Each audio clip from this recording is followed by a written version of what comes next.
I've said it before and I say it again. Change your thinking and change your drinking.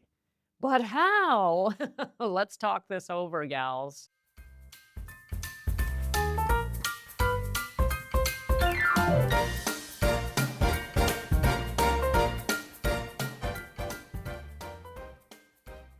Welcome to Sobriety Snippets for Women Over 40, where we elevate our mindset and trade hangovers for higher consciousness, one powerful snippet at a time. I'm Becca Jacobson, and I got a juicy little snippet for you today, gals. Truth is, they're all juicy. But first, I want to welcome you if you're new in Snippet Land. So glad that you made it here. This is the place to be for women over 40, accomplished women, women who get it all done but can't seem to figure out how to unwind at the end of the day without a couple of glasses. That's what we do here, and it's not a joke, let me tell you. What I've just described is incredibly frustrating, and it's incredibly damaging to our heart, our soul, our psyche, our lives, our relationships, our health.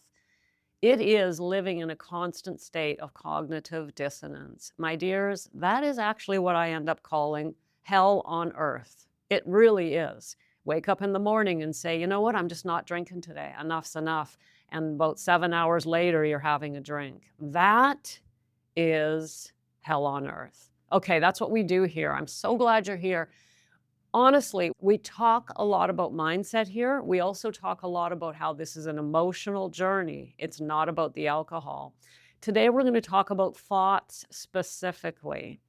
We can't actually change our behavior if we are having the same thoughts we've always had. We can't have an internal dialogue that is the same and expect to have different behavior on the outside. We have to change our thinking. My dear, have you ever tried to do that? Actually sit down and change your thinking? Well, you might not be sitting, walking, driving, whatever, but decide, I'm going to think differently. The truth is, there's a ton of power in that, but oh my God, how do you do it? How do you actually change your thinking? Guess what? It's actually the opposite of what we end up doing. Isn't that interesting? What we try to do, it's kind of natural. It makes sense, right? It makes sense that what we try to do is stop any negative thoughts or any thoughts that are unproductive or not helpful. And they're not hard to spot. We know that negative self-talk is not helpful. We know that beating ourselves up in any form is not going to help. And so we set out to stop those thoughts. But guess what? That's actually the opposite of how we change our thinking. The truth is, we don't try to stop the negative thoughts.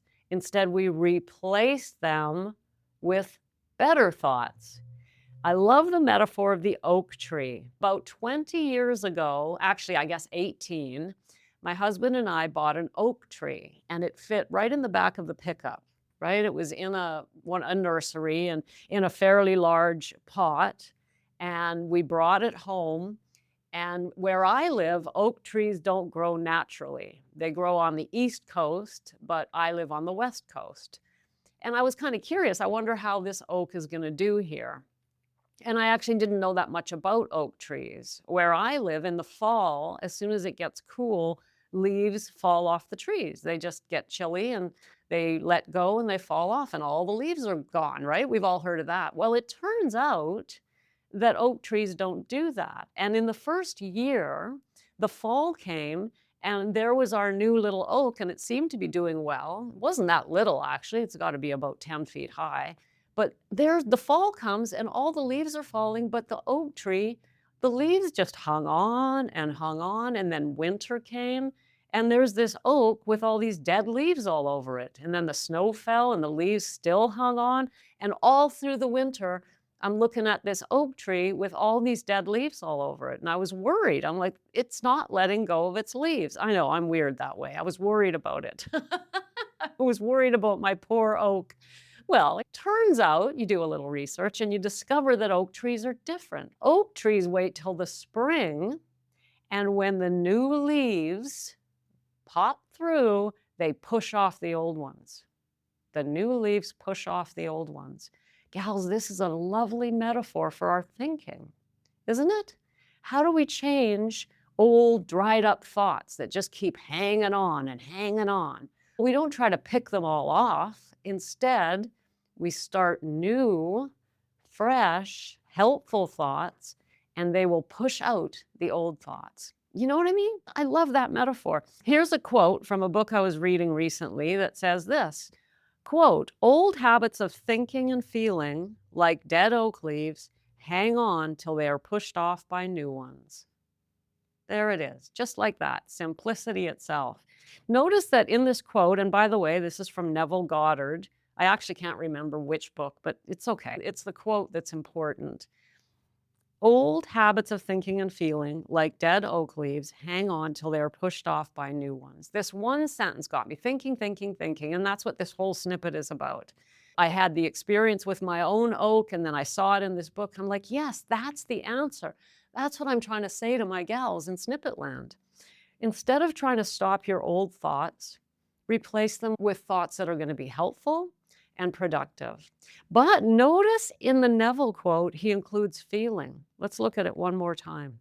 Old habits of thinking and feeling, like dead oak leaves, hang on till they are pushed off by new ones.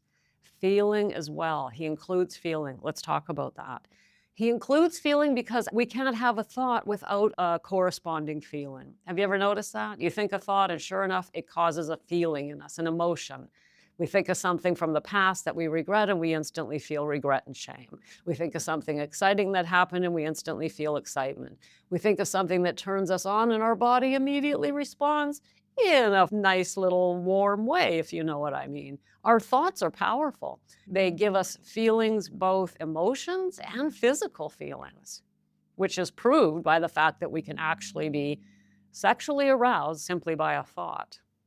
That's interesting, isn't it? It's true. That's the power of our thoughts. And if a simple thought can make the body respond that way, it certainly makes emotions respond as well. So this is the power of thoughts. Ingrained thoughts that we've had for years or decades that just spin and spin and spin around and around in our minds are just recreating our lives over and over and over, the same life over.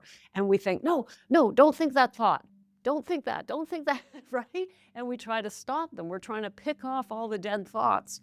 And instead, we be intentional about new thoughts, productive thoughts, helpful thoughts, loving thoughts, compassionate thoughts, and they will automatically push off the old ones, just like dead oak leaves. Don't you just love that metaphor? I love metaphors. They're so helpful. So today, gals, how do we do this? First of all, awareness as always, right?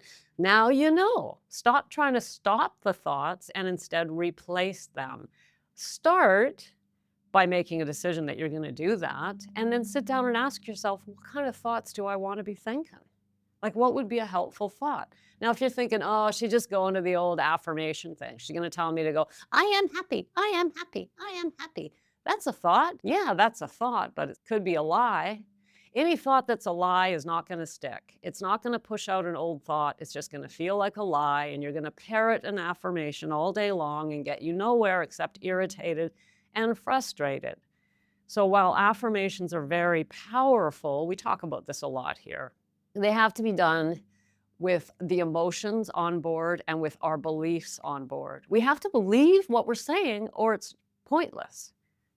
To just parrot something that we know is not true will not help. It will not push off those old thoughts. So we have to be very intentional. This is where you want to sit down and pull out your journal and ask yourself, what kind of thoughts do I want to be thinking? What kind of thoughts will give me the helpful emotions that will move me forward? More importantly, what kind of thoughts will push out naturally these old ones that have been haunting me? And the truth is, if we were to back up and go to the very first step of this is recognizing the old thoughts. Let's face it, our thoughts end up on autopilot. We're not always aware of them. We're always thinking thoughts, always. We can't turn it off. Someone tells you to sit down and meditate and turn off your thoughts, you're not going to be able to. It can't be done. The mind will not stop. We can calm it, yes, but we can't stop it. So to stay on track, we start by recognizing the unhelpful thoughts. Then we choose thoughts that we can believe. Instead, and this intentional, meaning grab your journal and your pen and pay attention. What kind of thoughts do I think all day long? If you're not aware, it's time to become aware of them. A lot of the women I talk to they'll say, oh, yeah, I'm just constantly beating myself up, or I'm constantly in regret, or I'm constantly replaying a particular story from the past, or whatever it is. So, your awareness first of your thoughts, then choosing thoughts that you can believe instead. And I'm going to give you an example or two here in a minute.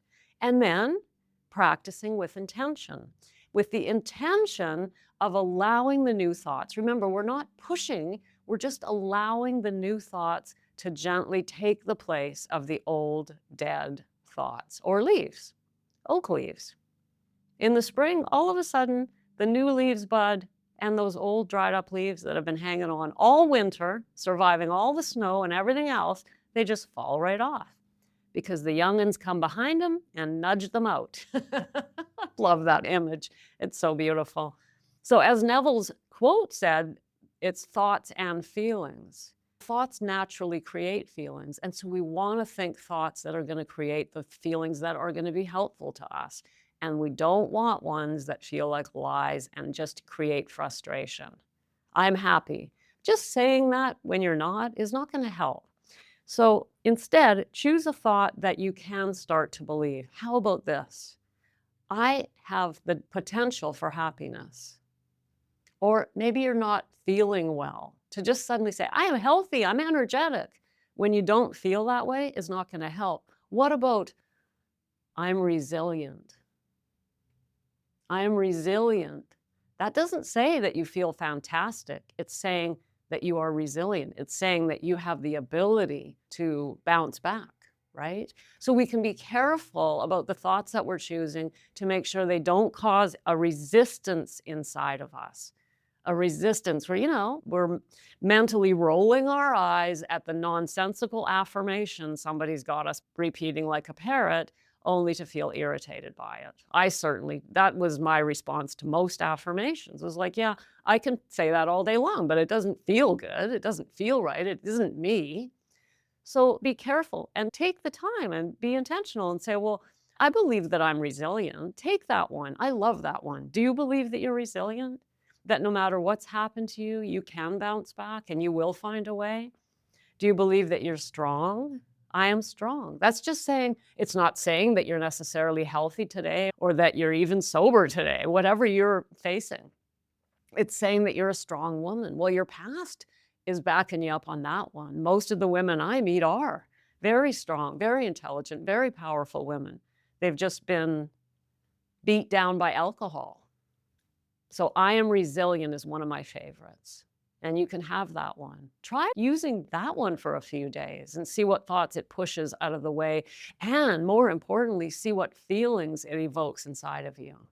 After saying, I am resilient throughout the day, you're going to start feeling more resilient, more hopeful. And what could be more powerful than that? To feel hopeful about the future and about your abilities to step up for whatever is happening in your life. So gals, essentially we end up here with 3 steps. Number 1, start with awareness of the thoughts you're thinking now. Number 2, decide that you're going to choose different thoughts that you can believe and then sit down and choose them. And number 3, practice them gently, patiently over time and allow them to knock the old thoughts off, to push them off, to nudge them off. And allow this practice to just be gentle. It doesn't have to feel intense, like, okay, now I'm practicing this. Now I'm doing this. Oh no, I thought a negative thought. Now what am I going to do? You'll revert back to your negative thoughts, but you will have the new one waiting on the sidelines. The minute you notice that you've fallen back, simply, I'm resilient. I know I am. I'm resilient. I love that one. It's 3 little words. I'm resilient. Oh, well, I'm resilient. That's okay. I'm resilient. Something happens. That's all right. I'm resilient. I believe in myself. There's another one. I believe in myself. I like these kinds of affirmations because they're not expecting anything of us. They're just saying, you know what, girl? You got the potential, girl. You're resilient. You believe in yourself. All right, today's a good day to start a new practice. 3 steps to pushing old thoughts off by using new ones. And if you'd like a little bit of insight in your journey, the Sacred Mirror is open, gals. If you've never done the Sacred Mirror, it's exclusive to Snippet Land, and I'm so proud of it, and I love it. It's an online forum that's private and secure and comes only to me. And in that forum, you share a little bit of your story, and I respond by turning on this microphone and sending you back a brief reflection, a voice note, where I reflect what I'm hearing. Not advice, not a sales pitch, just a simple reflection from an objective second party, somebody who can see things differently than we can. That would be me. The link to the Sacred Mirror is in the show notes, or you can just go to beccajacobson.com and you'll see the link right there waiting for you. Try out the Sacred Mirror today. Thanks for popping in. Be sure to come back next time so I can keep your head on straight. Sending you buckets of love.